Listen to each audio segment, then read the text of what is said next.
Halo, terima kasih teman-teman netizen yang merupakan pecinta dan penggemar olahraga sepak bola yang telah subscribe ke channel YouTube Bola Bung Binder, di mana jumlah subscriber kita sudah berapa, Bung Jas? 60.000. Wow, kita tidak menyangka loh begitu antusiasnya teman-teman subscribe, memberikan tanda like, memberikan komen, dan juga beberapa akun Instagram dan juga YouTube share beberapa video kita. Thanks a lot, kita sangat menghargai dan mengapresiasi support dari teman-teman netizen yang 5B. Apa itu 5B? Bung Jas perlu sekali lagi dan terus menerus memberikan penjelasan kepada teman-teman tentang 5B tersebut.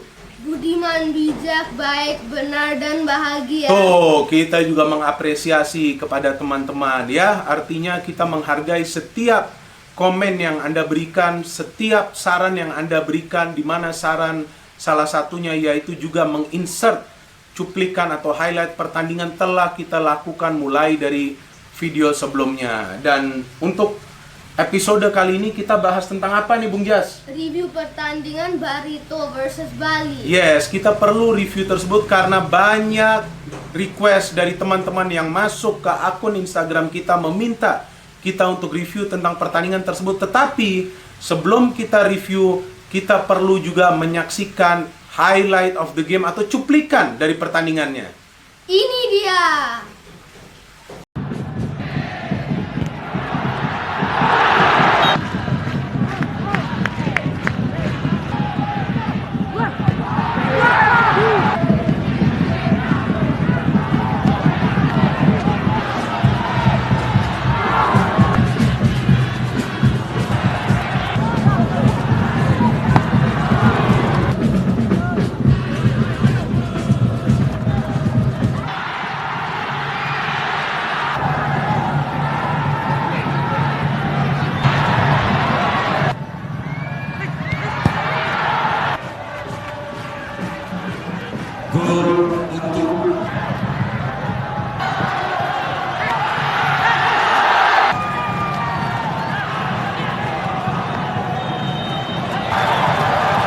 Baik, teman-teman yang tadi sudah menyaksikan cuplikan pertandingannya bisa melihat bahwa ada juga peluang yang tercipta dari kedua tim selain gol yang dihasilkan juga oleh kedua tim. Saya tidak ingin review atau menjelaskannya terlalu mendalam karena kemarin juga saya siaran pertandingan tersebut di Indosiar. Teman-teman juga tentu sudah mendengar ya analisa saya saat pre-game, halftime, after the game, dan juga running commentary. Dan yang perlu saya tegaskan terlebih dahulu bahwa sebuah tim yang ingin meraih kemenangan juga tidak hanya mengandalkan skill individual dari para pemain yang ada di atas lapangan atau juga mengandalkan materi pemain yang biasa dilabeli sebagai pemain bintang, tapi efektivitas dari taktik itu yang krusial dalam game ke game.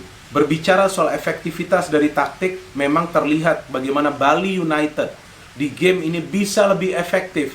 Caranya seperti apa? Mereka tidak terlalu lama menguasai bola, mereka tidak terlalu dominan dengan ball possession, mereka juga sebetulnya tidak terlalu banyak menciptakan peluang atau juga melakukan gerakan-gerakan individual yang mengandalkan para pemainnya untuk bisa terobos ke pertahanan dari Barito Putra. Sebaliknya, Barito Putra di menit-menit awal sudah dominan. Buktinya apa? Mereka sudah bisa menciptakan peluang on target dari Rakic, kombinasi Rizky Pora dan juga Rakic, double R yang saya katakan. Ini sebetulnya juga bisa membahayakan pertahanan dan juga gawang dari Bali United yang dikawal oleh Wawan Hendrawan. Tapi kan sifatnya lebih individualistis. Rizky Pora perlu pertama melakukan gerakan-gerakan individual, kemudian melepaskan umpan. Di tengah ada juga Danilo Sekulic, salah satu pemain baru asing yang direkrut oleh Barito Putra musim ini. Memang pemain ini bermain impresif dari first game, tapi kita lihat terlalu lama menguasai bola, sedikit terlambat untuk memberikan umpan ke lini depan. Itu yang membuat mereka tertahan untuk bisa menciptakan peluang-peluang berbahaya. Yasir Pinto, mana pergerakan-pergerakannya yang diharapkan? Karena justru yang kita melihat yang lebih banyak melakukan pergerakan adalah Rizky Pora. Amrizal sesekali bisa memanfaatkan ruang kosong di defense dari Bali, tapi tidak banyak ruang kosong dari Bali. Kenapa begitu? Karena mereka bermain dengan taktik yang memang mereka terapkan untuk melumpuhkan penguasaan bola dari Barito Putra. Caranya seperti apa? Bermain sedikit compact. Setiap pemain Bali United saya perhatikan saat ada serangan, upaya serangan dari Barito Putra berada di belakang garis tengah. Lili Pali berada di sana, Melvin Place, Fahmi Al-Ayubi, semuanya ini kompak bertahan. Tapi pada saat menyerang, yang menarik, tidak semua pemain menyerang. Maksimal ada 4 pemain. Place, Lili Pali, Fahmi Al-Ayubi, dan juga Fadil Sausu. Dan Fadil juga tidak terlibat secara pergerakan. Fadil lebih sering melepaskan umpan daripada ikut dalam pergerakan. Karena jika ia pun ikut, itu akan menyisakan ruang di lini tengah dari Bali United. Walaupun di sana sudah ada Brawan Nuri yang melapisi defense. Tapi coba kita perhatikan pergerakan-pergerakan eksplosif, dinamis, individualistis dari para pemain Barito tidak selalu berhasil menerobos ke pertahanan dari Bali United. Di mana kita tahu center back-nya adalah William Pacheco dan juga Leonard Tupamahu. Kemudian Leonard juga diganti oleh Haudy Abdillah. Tapi saat Haudy Abdillah masuk, pemain baru di center of defense, kan bagus-bagus saja defense dari Bali. Tidak mudah juga diterobos oleh para pemain Barito. So that what I mean. Efektivitas dari taktik. Taktiknya, game plan-nya adalah untuk menunggu dari serangan para pemain Barito dan kemudian melancarkan sebuah serangan cepat, bukan serangan balik, sebuah serangan cepat mengandalkan 3 hingga maksimal 4 kali passing saja. Para pemain Bali sudah bisa menciptakan beberapa peluang berbahaya dan akhirnya berhasil juga mencetak gol lebih awal. Kemudian mereka menambah keunggulan mereka. Baru menjelang menit-menit akhir pertandingan, Kahar bisa memperkecil skor tersebut. Hampir juga Barito Putra menyamakan kedudukan saat Rakic mendapatkan peluang, tapi di-clear oleh Ricky Fajrin sebelum bola tersebut melewati garis dari gawang. Artinya dalam permainan taktik dari awal, Bali United sudah lebih efektif. Jadi bagi sebuah tim untuk meraih kemenangan atau minimal meraih hasil seri alias tidak kalah dari awal ini, taktiknya sudah harus jelas. Iya. Dan kejelasan dari taktik yang juga memberikan peran dan tugas plus tanggung jawab kepada para pemain membuat efektivitas secara whole of the game bagi tim tersebut yang akan membuat mereka memiliki potensi untuk meraih hasil yang positif. Barito Putra bukan tidak bermain bagus atau tidak bermain indah, tapi mereka bermain tersebut menjelang pertandingan berakhir, mungkin sekitar 20 menit terakhir pertandingan tersebut, saat ada beberapa pergantian pemain yang dilakukan oleh Coach Janur.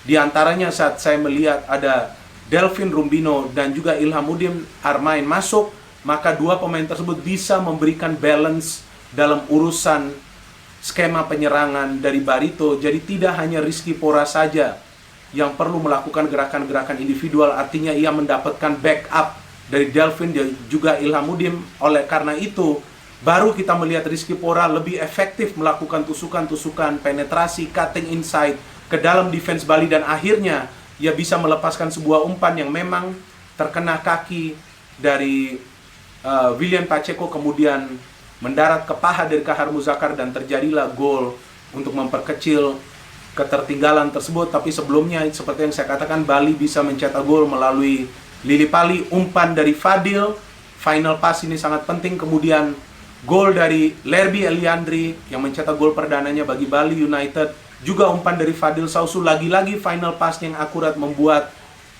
gol dari Lerby Eliandri bisa terrealisasi, di mana ia juga tidak dikawal atau terlepas kawalan dari Oke John yang mengawalnya dengan begitu ketat. Dan saya kira Oke John juga beruntung tidak mendapatkan kartu merah dalam game tersebut karena pemain ini bermain ekstra agresif. Wah, bahaya sekali ya. Cara-cara tacklingnya, cara-cara pengambilan bolanya ini sangat-sangat berbahaya. Jadi saya juga tidak mengatakan ini hanya sepihak, tapi saya juga melihat komen-komen yang beredar di sosial media cukup berbahaya apa yang dilakukan oleh Oka John. Dan kita harapkan bahwa hal-hal tersebut juga tidak terjadi di game selanjutnya, karena ini juga bisa mencederai pemain jika pemain tidak bisa mengantisipasi ekstra agresivitas tersebut. Tapi itulah karakter dari Oke John yang memang sudah saya melihat dari musim-musim sebelumnya. Tapi juga akhirnya kan Lerby bisa lepas kawalan dari Oke John dan mencetak gol yang merupakan gol kemenangan dari Bali United. Jadi saya melihat bahwa efektivitas dari taktik Bali United membuat mereka memiliki control of the game dan mereka bisa meraih kemenangan perdananya di Liga 1 2020. Dan bagi Bung Jas yang menonton game tersebut, menurut kamu pemain terbaik dalam game tersebut siapa sih? Lili Bali. Lili Bali? Mana ada yang namanya Lili Bali? Lili Pali. Oh, Lili Bali. Yes, oke. Lili Pali mencetak 1 gol dan Lili Pali juga terlibat aktif dalam skema serangan yang coba dibangun oleh Bali United dalam flow of the game. Padahal Paulo Sergio tidak bermain, tapi Lili Pali bisa juga ikut terlibat dalam proses serangan yang coba dibangun oleh Bali United. Fadil Sausu juga krusial, tapi Fadil Sausu lebih banyak terlibat dalam urusan memberikan final pass atau passing-passing dari tengah. Namun Lili Pali terlibat secara proaktif dalam urusan menyusun serangan bagi Bali United pada saat playmaker utama mereka Paulo Sergio tidak bermain. Selamat bagi Bali United atas kemenangan perdananya di Liga 1 2020. Dan bagi Barito, tetap semangat, namun jangan lupa juga bagaimana tactical game plan di pertandingan selanjutnya agar dari awal sudah bisa lebih efektif ya, paling tidak bisa mencetak gol lebih awal dalam sebuah pertandingan. Oke, terima kasih kepada teman-teman yang telah menyaksikan video ini. Jangan lupa like, komen, share video ini dan Subscribe juga. yes, no hit, Only football. salam sepak bola.